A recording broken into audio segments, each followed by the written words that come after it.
So hello family. So আজকের ব্লগটা শুরু করছি তোমাদের সাথে সকালবেলা উঠে পুজো দিয়ে।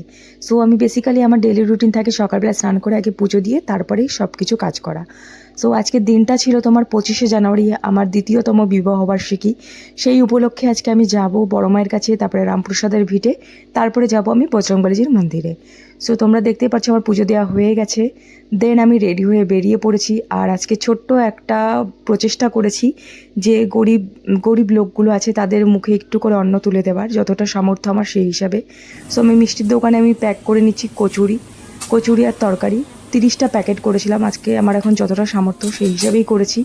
আশা করি আগে ভগবান আরও দিলে আমি এর থেকে বেশি আরও কিছু করতে পারবো, আর করার চেষ্টাও করব। আর তোমাদের যদি আশীর্বাদ থাকে আমি জানি এর থেকে বেশি আরও কিছু করতে পারবো। সো যতটুকু আমার সামর্থ্য ছিল আজকের দিনে, আমরা তো খেতেই থাকি, তো ভাবলাম কেন একটা অন্য কিছু করা যাক। সো 30টা প্যাকেট আমি পার্সেল করে নিয়েছিলাম।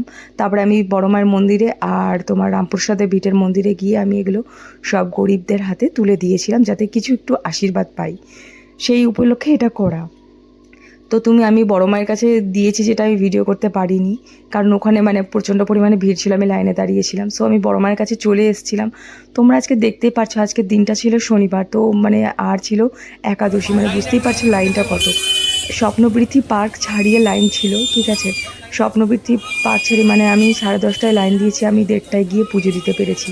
মানে এতটা পরিমাণে লাইন ছিল, লাইন এগোচ্ছিলই না।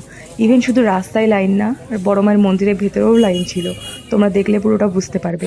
তো অলমোস্ট আমি বড় মায়ের মন্দিরের কাছে চলে এসেছি, মানে ওয়েটিংয়ে আছি কখন ওনার আমি মুখটা দেখবো, কারণ ওনার মুখ দেখার জন্য আমি সত্যি মানে কখন আমি ভাবি যে যাবো, কোনো একটা বাহানা খুঁজি যে ওনার কাছে গিয়ে আমি পুজো দেবো। কোনো স্বার্থ নিয়ে যাই না, এমনি যখন মন চাই আমি তখনই পুজো দিতে চলে যাই।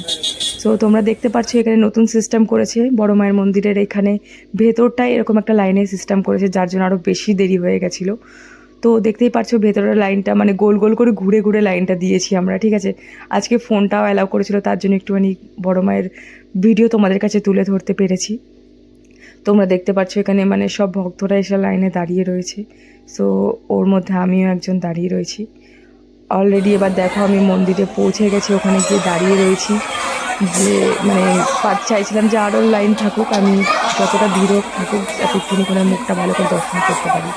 সো তোমরাও যারা দর্শন করে নাও তাড়াতাড়ি করে দর্শন, আর যার মনের ইচ্ছা আছে চেয়ে নাও। বড় মা সবার মনের ইচ্ছা পূরণ করে, তোমরা সবাই জানো। মানে এখন এমন কেউ নেই যে চেনে না বড় মাকে, এরকম কেউ নেই। সো কম বেশি সবাই বড় মাকে চেনো তোমরা দেখতেই পারছো আমি চলে গেছি বড় মায়ের মন্দিরের কাছে।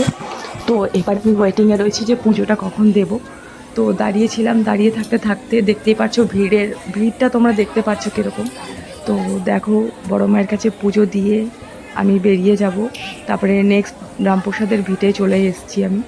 রামপ্রসাদের ভিটে গিয়ে ডিরেক্ট আমরা মানে বসেছিলাম কতক্ষণ, ভাবলাম যে ততক্ষণ আমি বিতরণটা করে দিই, মানে যারা যারা ছিল তাদেরকে দিচ্ছি আমি। বাট মন্দিরের পাশে একটা মানে খুবই ফ্যাসিলিটি মানে খারাপ আছে, যারা মানে লিডার থাকে তারা বলে কি আমাকে এ দাও, মানে বেশি বেশি চাই, মানে আমি মানে আমার কাছে আছে কি নেই সেটা দেখবে না, বলবে যে আমার 3টে দাও 4টে দাও, এরকম নিয়ে ঝামেলা শুরু করে দেয়। আমি জানি না, আমি প্রথম প্রচেষ্টা ছিল, আমি এর আগে স্টেশনে যারা যারা খায়নি আমি তাদেরকে দিয়েছি, বাট এরকম মন্দিরের প্রচেষ্টা প্রথম ছিল। মানে চেতেই থাকে, আমার কাছে যতটা থাকবে আমি তো ততটাই দেবো না। তো ওখান থেকে বেরিয়ে গিয়ে আমি এবার যাচ্ছি বজরংবলীজির মন্দিরের কাছে। বজরংবলীজির মন্দিরের কাছে গিয়ে আমার ব্লগটা আমি শেষ করব। তো দেখতেই পাচ্ছ আমি বজরংবলীজির মন্দিরে চলে এসেছি। আজকে শনিবার তো এমনিতেই ছিল, আর তখন তোমার ছিল 4টের সময় বজরংবলীজির মন্দিরে এসে পৌঁছেছি। সো এখানে আমি মোমবাতি জ্বালিয়ে দর্শন করে তারপর আমি বাড়ির দিকে যাব। দেখতে পাচ্ছ বজরংবলীজি, তোমরা দর্শন করে নাও। আমি এখানে প্রত্যেক মঙ্গলবারে আসি, আশা করি যারা যারা আমার ব্লগ দেখেছো জানো আমি প্রত্যেক মানে মঙ্গলবারই বজরংবলীজির কাছে আসি। তো আজকে আমার বিবাহবার্ষিকীর পুরো দিনটা আমি ভগবানের মন্দিরেই কাটিয়েছি, এমন অন্য কোনো জায়গায় কাটিনি, শুধু ভগবানের মন্দিরে গিয়েই কাটিয়েছি। আর যতটা পেরেছি মানে পাশে থাকার চেষ্টা করেছি কিছু খাবার তুলে দিয়ে। তোমরা আশীর্বাদ করো যেন আরও বেশি করতে পারি আমি। Thank you for watching.